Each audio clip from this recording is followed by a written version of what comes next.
그동안 안녕하셨습니까? 반갑습니다. 명초효 공부, 오늘은 교재 155페이지 공부하도록 하겠습니다. 공부하실 내용은 무엇을 버리고 무엇을 취하겠는가, 이런 내용이 되겠습니다.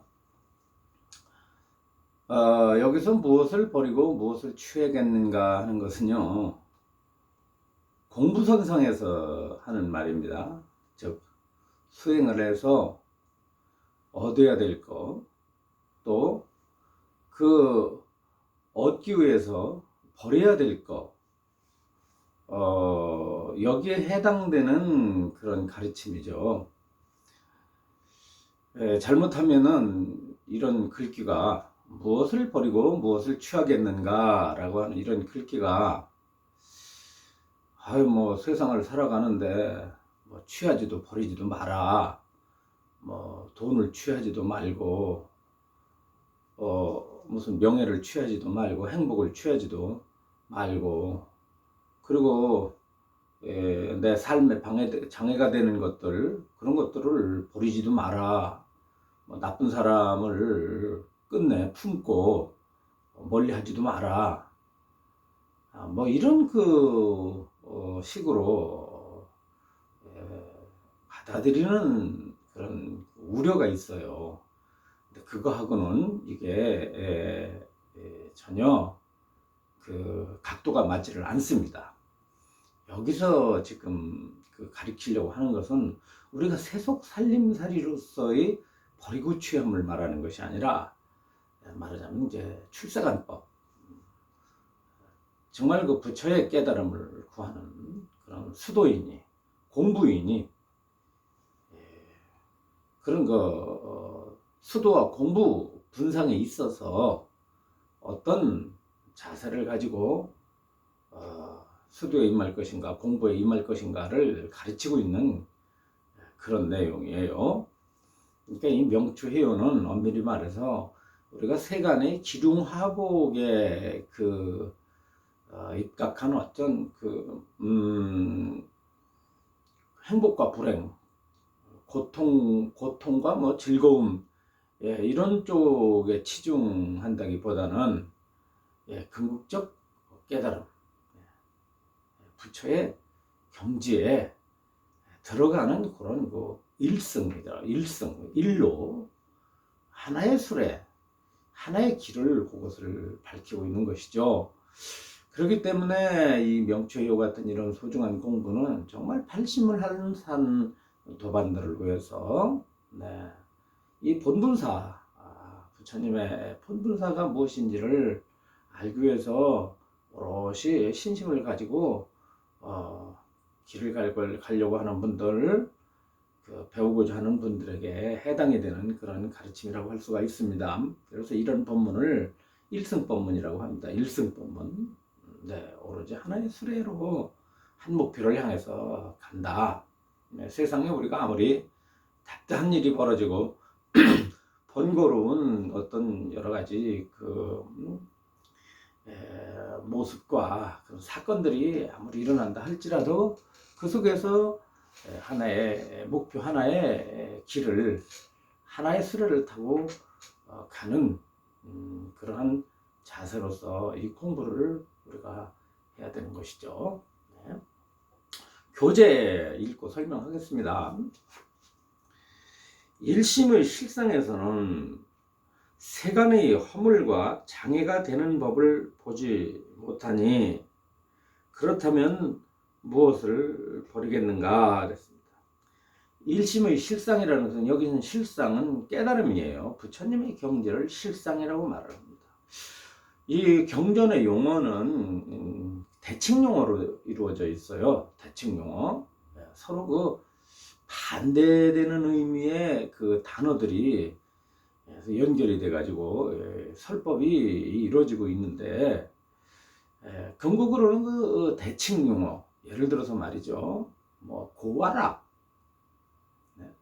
생멸과 불생멸, 부처와 중생, 지옥과 정토, 세간과 출세간, 번뇌와 보리, 생사와 열반, 예, 이런 식으로 이제 그 대칭 용어가 되어 있는데, 대승의 특징은요, 이 둘을 벗어나게 합니다. 오히려 이 대대, 상대를 벗어나게 하죠.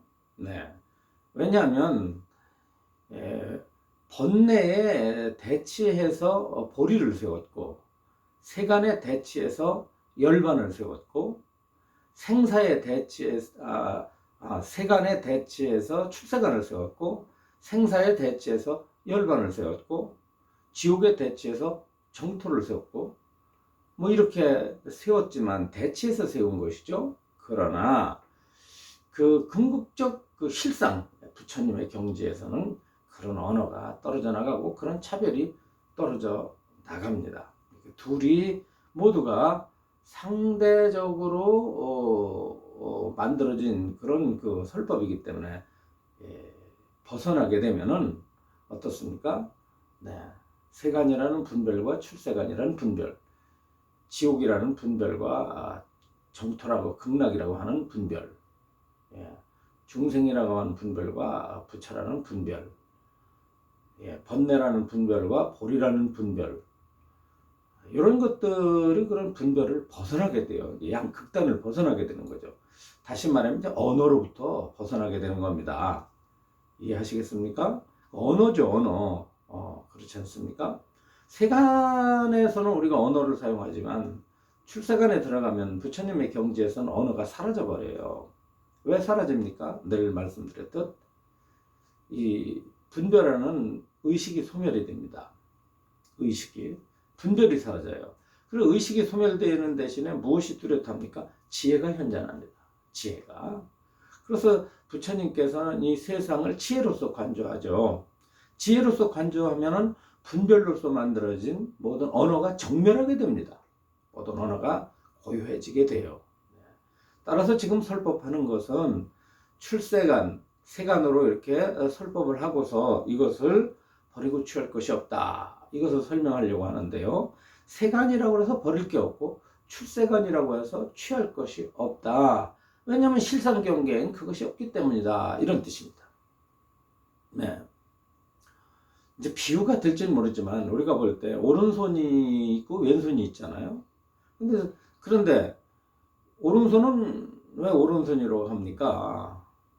왼손이 있기 때문에 오른손이라고 하잖아요. 예? 왼손이 있기 때문에 오른손이라고 하고 오른손이 있기 때문에 왼손이라고 합니다. 그러나 이 몸 전체로 볼 때는 사실 왼손과 오른손이라고 하는 구분은 우리가 그 사용하기 위해서 만들어진, 손을 사용하기 위해서 만들어진 하나의 그냥 분별이죠, 분별. 몸통 자체로 볼 때는 왼손, 오른손이 어디 있겠어요, 사실 실상에 있어서는. 네. 없는 거죠. 상대가 아니잖아요. 그렇지 않습니까? 왼손이 있기 때문에 오른손이 있고, 오른손이 있기 때문에 왼손이 있다고 말을 하지만, 몸 전체로 볼 때는, 실제로 볼 때는 그 왼손이다, 오른손이다라고 하는 것은 그것은 분별이죠. 그렇죠. 생각을 하기 위한 분별로 다 이렇게 나눠놨듯이 궁극적 실상의 입장에서 볼 때는 그런 분별이 없다. 분별이 없다면은 세간법이라고 그래서 어때요? 버리고. 세간법은 어떤 법입니까? 생사의 법, 번뇌의 법, 중생의 법, 고통의 법입니다. 반대로 출세간은 어떻습니까? 불생멸의 법, 진여의 법, 정토의 법, 고락을 떠난 열반의 법입니다. 안락의 법이에요. 그런 법이 출세간 법인데 실상에서는 이 둘이 다 없다. 그러므로 새삼스럽게 어떻습니까? 여기서 보면은 실상에서는 세간의 허물과 장애가 되는 법을 보지 못한다. 세간이라는 것은 어떤 의미를 가지고 있습니까? 장애예요, 장애. 허물과 장애라고. 여러 가지 악이 판을 치고 대립이 판을 치고 그냥 서로가 어떻습니까? 서로가 아비규환이 돼가지고 물어뜯고 핥히고 상처내고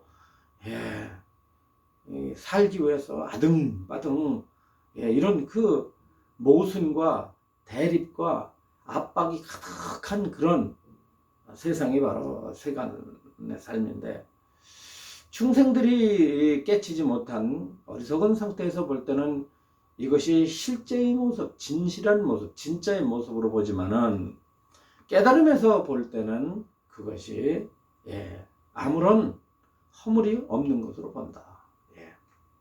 그렇습니다. 부처님의 경지에서 볼 때는 고요하다는 거예요. 그대로 두고 중생들이 아둥바둥하는 모습 자체 그대로가 고요하다는 것입니다. 우리로서는 이해할 수가 없어요. 그렇지 않습니까? 번뇌를 끊지 못한, 깨달음을 얻지 못한 그러한 중생의 마음에서 세상을 바라보면 세상은 허물투성이에요. 장애투성입니다. 부처님의 왜 우리가 이렇게 억울하고 힘들고 갖가지 고난과 이 모순으로 얼룩진 이 세상이 어째서 아무런 허물이 없고 아무런 장애가 없다고 하는가 이해를 할 수가 없습니다. 분명히 그러나 부처님의 눈에서 볼 때는 분명히 세간의 허물과 장애가 존재합니다. 현상으로는 존재를 해요. 존재하지만 그 본성을 깨달으신 지혜의 그 눈으로 볼 때는 그런 것들이 허물이 되지 않는다. 왜 그렇겠습니까? 이것이 환과 같고 꿈과 같고 신기루와 같고 물거품 같아 가지고 실제의 모습이 아니기 때문이다. 진실한 모습이 아니기 때문에 진실한 모습이 아닌 것으로서 진실을 삼는다. 이것이 바로 불교에서 바라보는 허망의 세계와 진실의 세계라고 볼 수가 있습니다. 이 세계 자체가 진실하지 못하다는 사실로서 진실을 삼는다라는 거죠. 그러니까 진실은 있기도 하고 없기도 한 것입니다. 세상에는 진실하지 못하다, 참되지 못하다, 영원하지 못하다, 견고하지 못하다 이 말이죠. 그렇게 이루어져 있는 것이 그것이 세간의 진실이다. 이런 의미입니다. 그래서 여기서 보면 그렇다고 한다면 무엇을 버리겠는가? 그렇지 않아요? 무엇을 버리겠는가? 자, 여기에서 우리는 세간을 버리고 출세간에 가려고 이 공부를 하죠. 불교의 특히 대승불교의 특징은 뭐냐면요. 좋건 그르건 간에 살기 힘들건 살기 좋건 모순투성이건 질곡투성이건 장애투성이건 간에 이 땅을 버리고는 삶의 현장이죠. 바로 여기가 이 삶의 현장, 내가 속해 있고 내가 지금 앉아 있고 내가 서 있는, 내가 손발을 놀리고 있는, 지금 말을 하고 있는 이 자리가 곧 어떤 자리냐면 이 자리가 곧 열반이라는 겁니다. 이 허망하게 그지없는 이것이 곧 어떠냐? 진실의 세계라는 거예요. 진실조차 뭐라고 없는 이 진실조차 없는 이 중생의 사바국토가 그대로 진실의 세계라는 겁니다. 그렇기 때문에 여기를 떠나서 따로 열반을 얻을 수가 없다. 중생계를 떠나서는 부처 세계도 없다. 여기서 결판을 내야 된다는 겁니다. 진리라고 하는 것이 우리가 살아가는 먼 곳에 있는 것이 아니라 지금 바로 지금 여기에 있다는 거예요. 그렇다고 한다면 세간을 버릴 게 없습니다. 세간을 버릴 게 없다고 한다면 새삼스럽게 출세간을 취할 필요도 없죠. 이게 이거니까. 이 자리가 곧 부처님의 자리니까 새삼스럽게 이것을 세간법이라고 해서 이것을 버리고 출세간법이라고 해서 따로 취할 게 있는가. 따라서 이 불법은 이것을 버리고 저것을 취하는 공부가 아니다라고 하는 것을 가리키고 있습니다. 또한 출세간이 뛰어나고 존귀하고 오묘한 법도 보지 못한다. 방금 설명드린 바와 같습니다. 불법은 오묘하고 존귀하고 뛰어난 수승한 법이라고 그러죠. 그러나 그것도 보지 못하나니 그렇다면 무엇을 따로 취하겠는가? 법신의 골수, 법신의 골수라고 그랬어요. 법신은 법의 몸입니다. 법의 몸이니까 부처님이죠. 예. 초기 경전에서도요, 부처님께서는 계속 이런 말씀을 하셔요. 법을 보는 자 열애를 본다. 열애는 법신이다. 이런 말씀을 하셔요. 그러니까 이 법신 사상은 대승에서 만들어진 것이 아니라 초기 불교 니까야나 아함경에서도 그대로 나오고 있습니다. 부처님께서 직접적으로 열애는 법신이다. 법을 보는 자 열애를 본다 이랬습니다.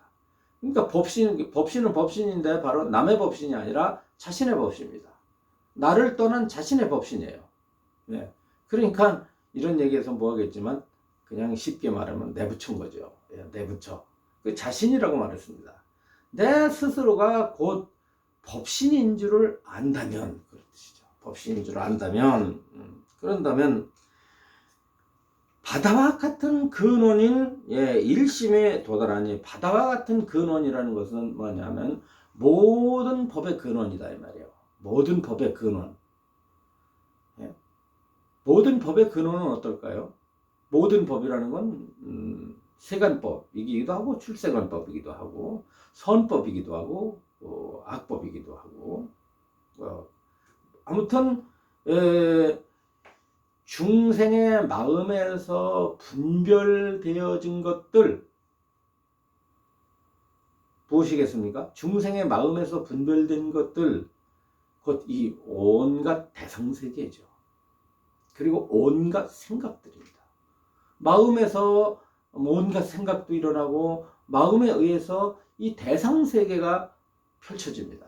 안입이 설신의와 색성양비 족법이라고 하는 이 12처의 경계가 전부가 다 이 마음에 의해서 식별이 되고 마음에 의해서 포착이 되고 마음에 의해서 기준되고 마음에 의해서 판단이 되고 마음에 의해서 정의가 내려집니다.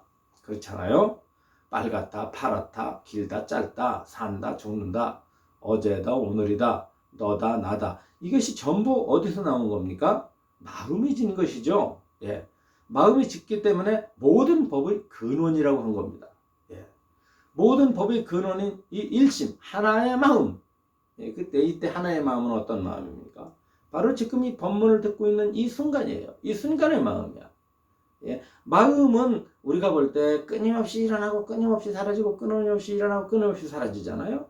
그때 바로 한 찰나 일어나고 한 찰나 사라지는 이 마음 그대로가 일심이에요. 일심이 따로가 있는 게 아닙니다. 뭐 영원한 아주 가득한 일심이 따로 있어가지고 거기에서 우리가 인식을 하고 생각을 하고 감정을 일으키는 게 아닙니다. 이걸 잘 받아들이셔야 됩니다. 일심이라고 해서 특이할 게 아무것도 없습니다. 이 일심은 영원 불변하는 실체가 아닙니다.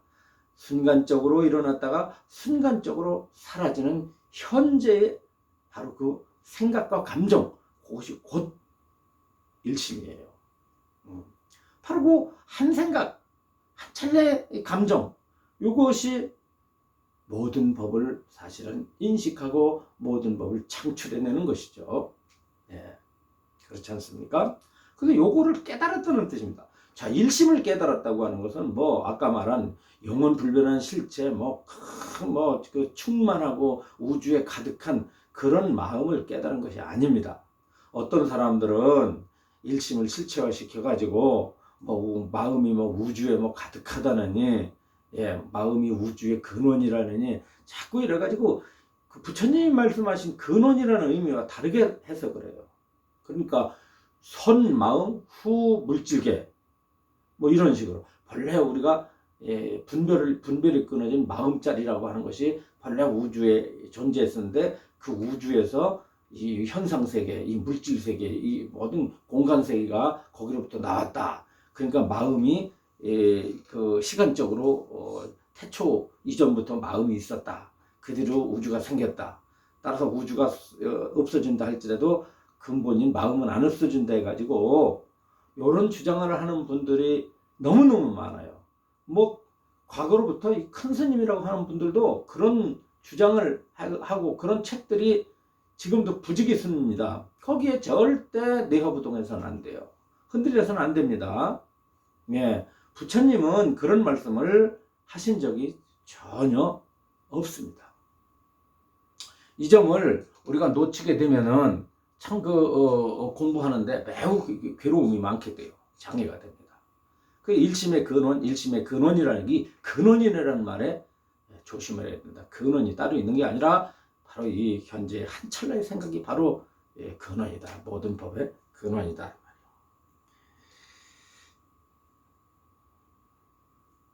처음 아자에서 이미 가없는 법을 섭수해서 다시 다자를 지나도록 한 글자도 설할 만한 것이 없다. 자, 이건 실단 문자예요. 범어 문자입니다. 인도에 범어 문자가 있는데 이 범어 문자는 우리나라의 한글처럼요. 그 모음이 있고 자음이 있지 않습니까? 예, 그런데 맨 처음이 어떠냐면 아자예요. 아자에 시작해서 마지막 음이 뭘로 다 끝나냐면 다자로 끝납니다. 아자에서 시작해서 다자로 끝나요. 예. 예, 그런데 모든 글자를 뜻하는 거죠. 지금 여기서 아자부터 시작해서 다자에 이르도록 이런 말은 무슨 뜻이냐? 중생들이 사용하는 일체의 모든 언어 문자를 뜻합니다. 그 언어 문자는 나가서 무엇과 연결이 되겠어요? 부처님이 설하신 교법을 뜻합니다. 또 교법. 세간에서 사용하는 언어와 불교 속에서 사용하는 부처님이 설하신 언어, 그러니까 세간에 중생의 언어가 있고 부처님이 사용하신 불어가 있는데 부처님의 언어가 있는데 부처님의 언어는 경전이죠. 예. 그러나 어차피 중생이 사용하는 언어나 부처님이 사용하시는 언어나 이것들이 다 뭐냐 문자예요. 문자. 문자에 의지합니다. 언어는 문자에 의지한다. 그런데 이 언어 이전에 뭐가 있죠? 입으로 나오는 것만이 언어가 아닙니다. 사실은 우리가 언어다 그러면 입에서 뱉어놓는 어떤 의미 있는 단어, 의미가 없는 단어는 언어가 아니죠. 예. 꽹 이게 무슨 이게 언어입니까? 그렇잖아. 깍 이게 무슨 언어예요? 이거 언어 아니잖아요. 의미가 있잖아요. 여러분 안녕하십니까? 이 의미 있잖아요. 예. 그러니까 이 언어의 의미가 뭐냐? 예. 의미가 있는 그런 단어를 입으로 내놓은 것이 바로 이게 언어입니다. 그런데 이제 이게 이 모든 언어가 실제는 깨달음에 들어가면 법신은 부처님이니까 법신에 들어가면은 언어가 정멸합니다. 언어가 사라지게 되죠. 언어가 사라졌다는 것은 무엇이 사라집니까? 우리들의 중생의 분별도 언어화되어 있습니다. 여러분들 이제 잠자기 전에 무슨 생각하지 않습니까? 뭘 분별하잖아요. 오늘은 무슨 일이 있었나, 내일은 무슨 일이 있을까. 그리고 또 이제 화장실에 혼자 앉아서도 이 국리 저 국리 혼자 있을 때 말은 안 하지만 마음속에서 얼마나 생각들이 떠오르죠. 얼마나 많은 분별들이 일어납니까? 그 분별들이 다 언어로 이루어져 있습니다. 예, 문자로 이루어져 있어요. 그렇지 않습니까? 그런데 이 언어가 정멸해진 열반의 경지에서 볼 때는 어때요? 예, 언어로 설하는 것은 중생을 교화하기 위해서 언어를 부처님이 사용을 했지 깨달음의 세계 자체가 언어로 이루어진 것은 아닙니다. 다시 말하면 언어를 벗어난 법을 중생들에게 가르치기 위해서 언어를 다시 사용한 거예요. 그러니까 언어가 끊어진 입장에서 볼 때는 설할 수가 없는 거예요. 설하기도 어렵고요. 여기에서 한 글자도 설할 만한 것이 없다. 예, 설할 만한 것이 없다. 왜 그러냐? 모든 것은 잘 들으셔야 됩니다. 일체법 모든 것은 중생의 분별을 떠나 있기 때문이다.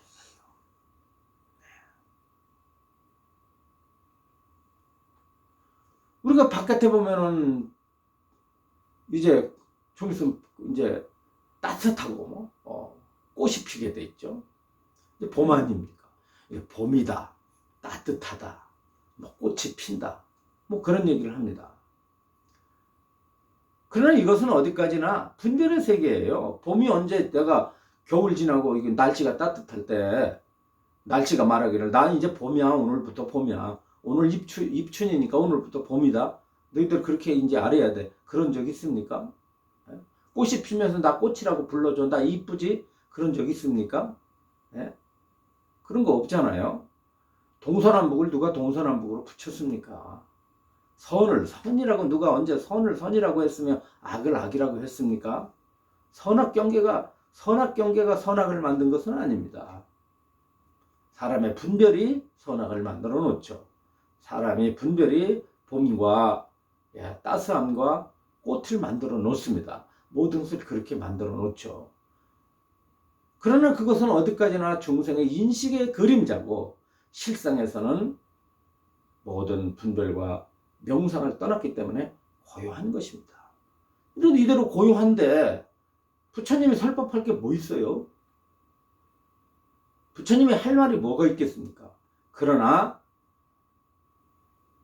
이 이치를 깨치지 못하고 언어 문자 속에 가로막히고 분별이 모든 것이 분별의 세계로만 이루어진 줄 알고 거기에 속아서 거기에 윤회를 하니까 부처님께서 가엾이 여기주셔서 이 언어 문자와 이 분별의 세계를 벗어난 대열반 대법신의 세계가 있다는 그 대자유의 그렇던 경계가 있다는 것을 부처님께서 그것을 아시고 누리시면서 중생들을 불쌍히 여겨서 지금 법문을 하고 계신 것입니다. 예, 그렇습니다. 이 말씀을 자세히 여러분들이 잠자기 전에 망상 피지 말고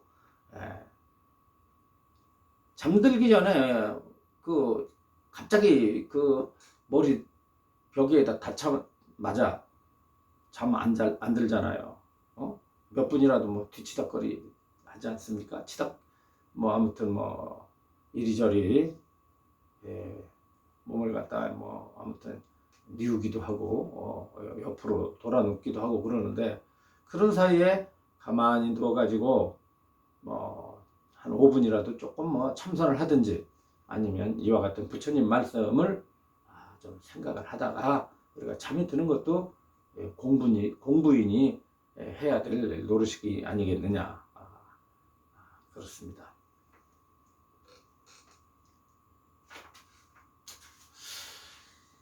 이제 이 이치는 비로소 어디에 도달해야 되느냐면 평소에 우리가 살면서 자기가 가지고 있는 견해와 자기가 가지고 있는 관념 이런 것들 있잖아요. 이런 것들이 이게 다가 아니고 이것이 필경 진실이 아니라는 걸로 이렇게 자꾸 자기 자신을 훈련해야 돼요. 공부라고 하는 것이 그렇습니다. 그러니까 이 열려진 그러니까 변한다 이거죠. 변한다는 거예요. 내 생각은 현재의 지금 상태에 이렇게 보고 이렇게 느끼는 것이지, 이렇게 하는 것이지. 이것이 마음 밖에 따로 그게 정해진 것이 아니다라고 이렇게 인식을 해야 돼요. 근데 중생이 참 버리기 힘든 것이 뭐냐면 고정관념입니다. 자기가 알고 있는 지식과 견해, 관념, 지식, 견해, 관념 이런 것들을 중생들은 자신도 모르게 고집을 하고 살아요. 그 관념과 견해 이런 것들로서 지식 이런 것들로서 계속 세상을 바라보게 됩니다. 세상은 그렇지 않은데 자기 자신이 만들어 가지고 자기 자신이 그렇게 여기는 거죠. 여겨 가지고 세상을 봅니다. 이것이 뭐겠어요? 바로 자기가 짓고 자기가 벗어나지 못하는 자승자박의 논리 속에 갇혀버리는 것입니다.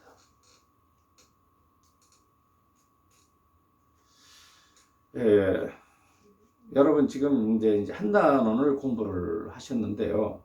조금 오늘은 좀 제가 이 공부를 한 단원만 하고 오늘은 좀 마치도록 하겠습니다. 여러분 오늘 공부하시는 내용 잘 일주일 동안 숙지를 하시고요. 그 안에 제가 한 30분 정도 본문을 더해서 한 번 더 중간에 다음 주가 되기 전에 한 번 더 올려드리도록 그렇게 하겠습니다. 오늘 본문은 이것으로 마치겠습니다. 여러분 안녕히 계십시오.